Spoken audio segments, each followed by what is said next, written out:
Oklahoma is regarded as a good bassin state, but not a place where the really big lunkers live. But for the folks in the Sooner State, they're going to have some trophy bass angling sooner or later. And they're starting to do something about it at Little Dripping Springs Lake near Mulgee, Oklahoma, which they're managing strictly as a trophy lake.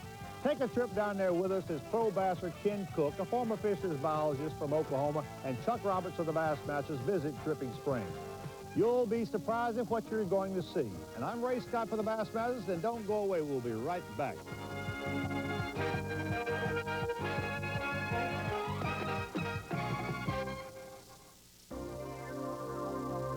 Dripping Springs Lake, all 1,100 or so acres of it. Many anglers have called this small reservoir a miniature Toledo Bend because of the timber and cover. When it opened a dozen years ago, it was hard to find a place to park or make a cast. The reason was the lake was full of good trophy bass and fishermen. It had been amply stocked with Florida bass, native bass, and hybrid Florida native crosses. When the lake first opened, the bass were bountiful, but it didn't last long. Minimum length limits were changed to slot regulations in order to get things in balance.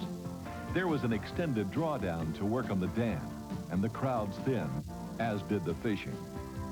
Then, not too long ago, seriously interested area fishermen prevailed on the powers to be to manage the little impoundment as a trophy lake, a place where big bass could grow bigger, really bigger. A new slot length limit was established, this one a whopping 14 to 21 inches, which means that all bass measuring 14 to 21 inches must be returned to the lake. Caught one about 3 right there. Bassmaster Ken Cook used to be a full-time fisheries biologist in Oklahoma.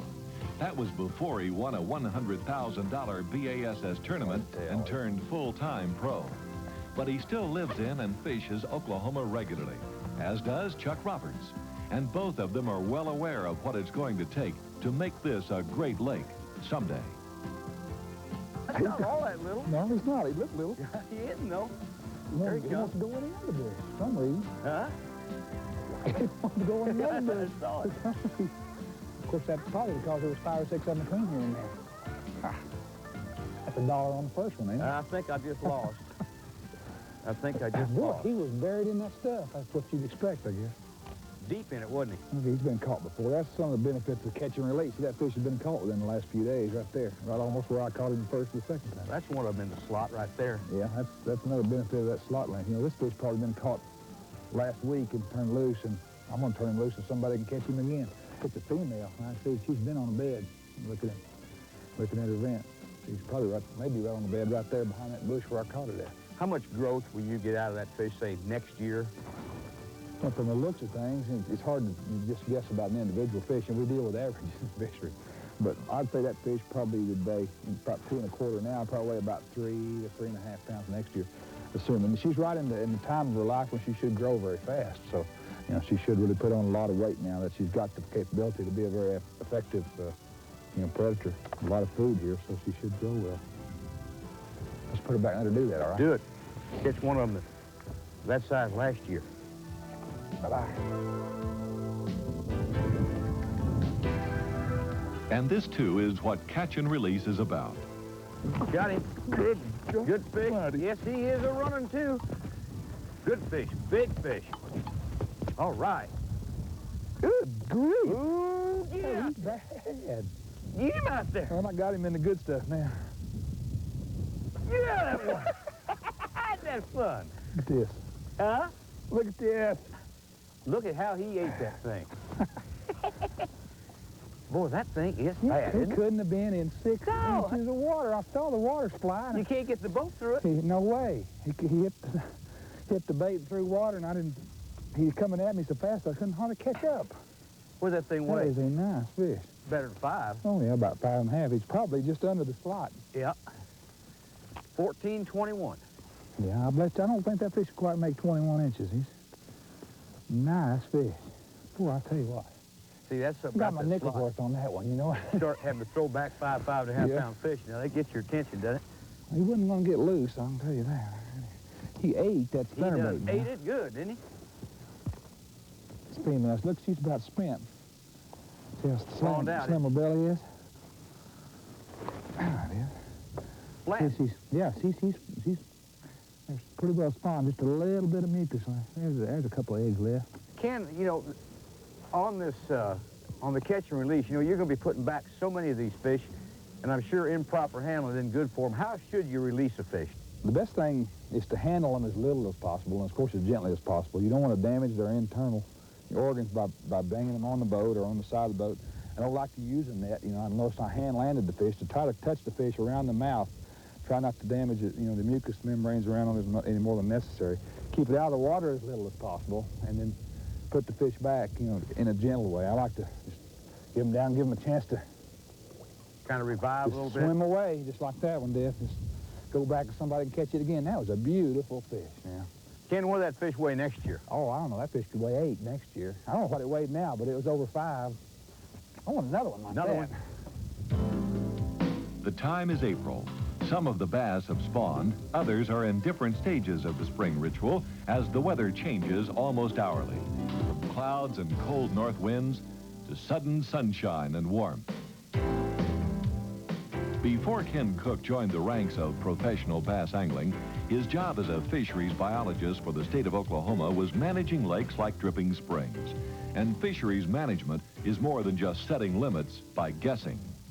You know, Ken, you go to various lakes around the country, even within this state here, and you'll have a lake with no length limits, and then one with a 12, and one with a 14-inch limit. Then you come lakes like this with slot limits, where you can't keep fish from like 14 to 21 inches. What is the reason behind it? I mean, are they that much difference in the amount of fish they have, or what is it?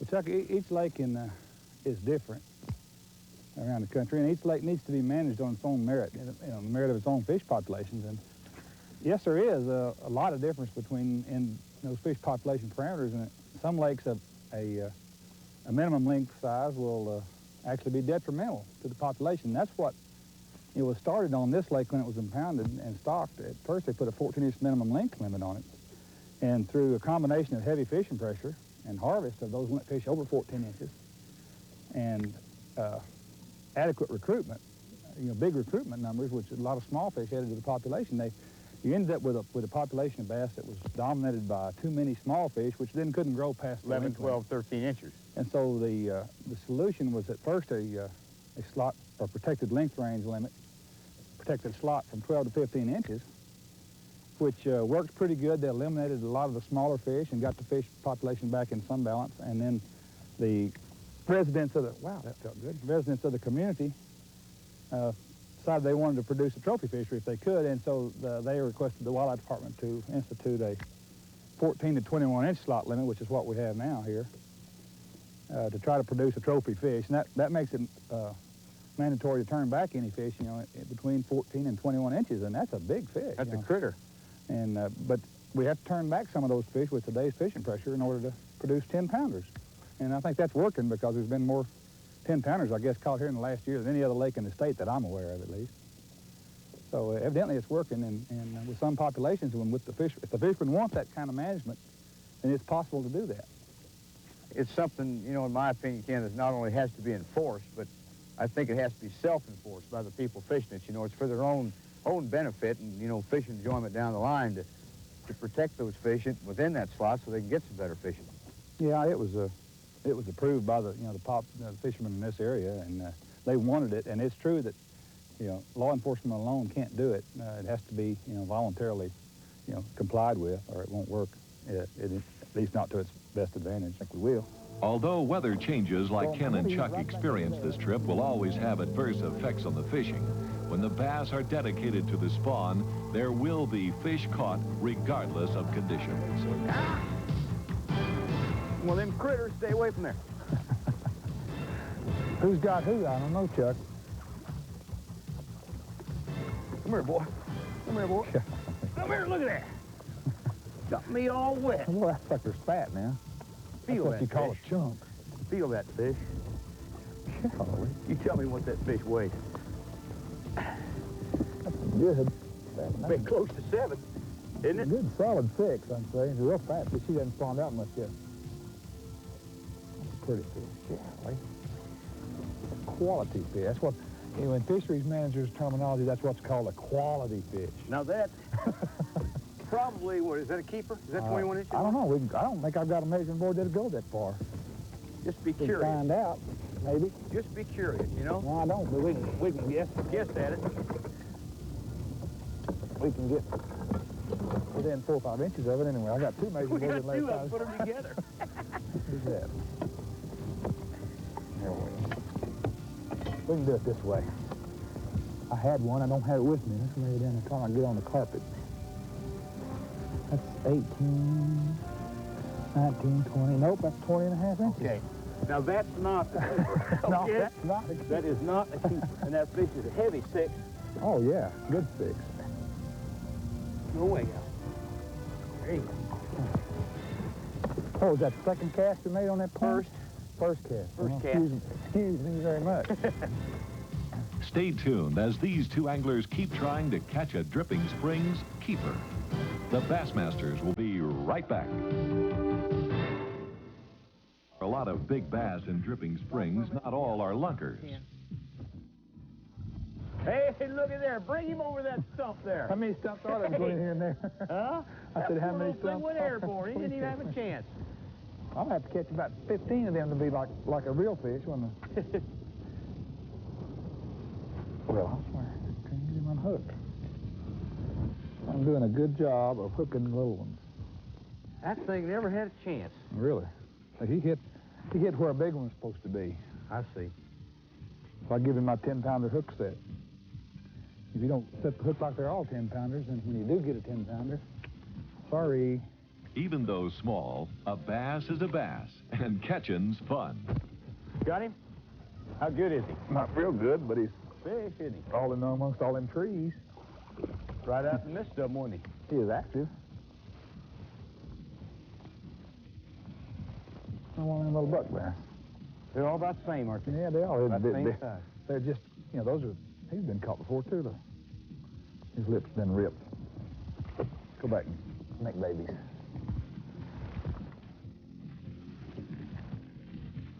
I kind of like that. It's kind of like Will Rogers said, I never met a man I didn't like. I never caught a fish I didn't like. And sometimes the grown-ups bite. Fish. There's one. There's a good Get him fish. out. He's a good fish. Good fish. Ooh, yeah.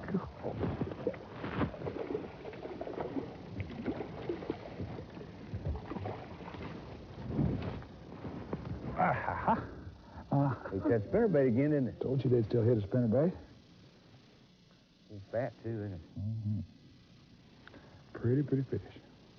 That much drop in the water temperature, and they'll still eat it, won't they? Yeah, they will if you got to slow it down, that's all. Obviously we've had a weather change, but fish haven't left. What I've found, Chuck, is these fish that in this type of cover, when they got a lot of heavy cover, even though the water temperature's dropped a couple of degrees already, these fish haven't left this good cover. If there wasn't a lot of cover on this bank, I'm sure they'd probably go out here in the creek channel, back out here in the river channel. But since they've got a lot of good overhead cover, they just seem like they want to get under something, so they have overhead cover. If they've got trees and stuff, they'll use that. If they don't, they have to go to deep water to get an umbrella. That's about a 5-pounder. Yep, sure is. I'll take some more of those. Ken, you're running that spinnerbait a whole lot slower today with that cooler water than you were yesterday. Yeah, what I'm doing, Chuck, is what we generally term slow roll of spinnerbait. I think that term originated by slow rolling your reel. I'm rolling my reel real slow. But in addition to that, what I like to do, instead of just making the bait swim straight through the water, I raise my rod tip up and down just a little bit as I reel it along real slow. And it makes the bait kind of undulate through the water like a shad might do that's in stress from this colder water temperature. And I think that works a lot better for me than just a straight, slow retrieve. And another one of those non-keepers. There he is. Big fish. Big fish. Holy tomorrow, that's a giant. You want me to help you? Well, that's sucker. All right. Come here, son. Come here, son. I think you made him mad, though. Son, there you go. I told you he'd bite that jig sooner or later. That's the hog frog, ain't it? Nice fish. Look at that. That's a good fish. All that fish is pretty.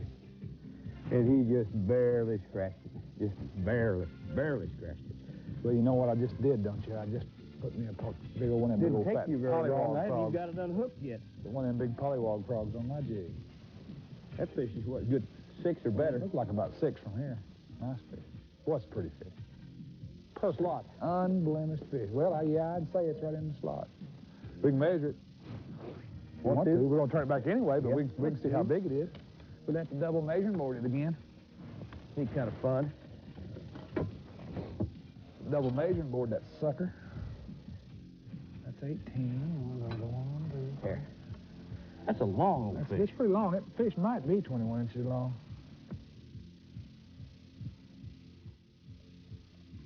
Yep. 15, 18, that's 19, no. No. Lacks about a quarter of an inch. Lacks about a quarter of an inch to be a legal keeper. Next year. That's okay, we're going to turn it back anyway. Next year, that'll be about 7 or 8, right? At least. Goodbye, girl. Goodbye there. They won't come up and shake their head at us. I think I'll try to catch another one on that. Well, yes, I think that caused me to flounced around a bunch, didn't she? That caused me to want to flip a jig a little more. That thing dropped off. The Bassmasters will be right back from Dripping Springs. Don't go away.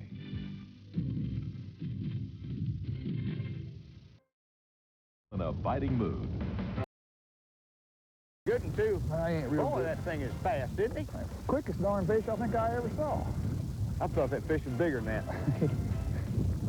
Boy, he did zipper, didn't That he? ain't no flatland fish. What you mean? Well, that's one of them we haven't been seeing, you know what? The male bass, yeah. That category hasn't been very common for us. He ate that thing, baby. You want me to hold that for you? Well, I'm trying to keep drifting up here and on that bank. Here, you handle the fish. I'll hold the tree. Get him loose. I got him hooked so good I can't get loose. All right, we can do that. Boy, he inhaled it, didn't he? He ate it. Yeah. Here you go. How come the great old big ones don't eat it that good? I don't know. I wish they would. Too many anglers, the size of this bass says female, but it's not. Got him out of the good stuff now. I can let him play with it now for a while. Well, he's about barely to talk me into going to spinnerbait, you know? I've been sitting here Pretty decent fish surrounding this thing looking for large lips. Boy, he climbed up on it now. Well, that's a big old male, Chuck. That's one of the biggest male fish I've ever seen. Well, you see his vents not big and red like, you know, the females we've caught have had more of a red vent. That's nice. That's a big male, isn't it? Yeah, that's a big male. I've seen them, you know, over 5, but not a lot of them. You know, you hear a lot that the males are only, what, 1.5 pounds, they never get any bigger than that? Yeah, they do. But it's hard to tell, you know, unless they're close to the spawning season like it is now, it's hard to tell because there's not much difference in their vent except during the spawning time. But right now, the females have quite a bit bigger opening. The future productivity of this lake has a lot to do with its past and the current management. How long does it take to grow a 10-pound bass if it has ample food? Or 12-pound bass, say? Oh, well, it's hard to say. In Oklahoma, there's only been one ever caught. It weighed 12 pounds, and the state record currently is 12 pounds and 1.6 ounces, I guess it is. And that fish was an 11-year-old Florida bass hybrid that was caught from Lake Latonka in '83. And it was a 11-year-old fish. So, you got to say, I'd say it's going to take a fish, you know, about 10 years, you know, over 8 years at least to reach 10 to 12 pounds because of the, you know, average growth rates. And that's pretty fast growth. And that's an exceptional fish that'll reach that size in that length of time. It's really, you know, tough to turn back a 6-pounder. Well, we've done it. But, you know, if you don't turn back some of those, you have a much less chance of catching that 10-pounder. So, you know, a 10-pounder has to be a 6-pounder before it can be a 10-pounder. Sure does. I think that's the whole goal of this management plan here on this length range is to produce a trophy fish. Got him. Hung him up in the bush. Another bush. Oh, look at that. Right now, it's time for the Pros Pointer, the how-to section of the Bassmasters. Brought to you by AC Delco.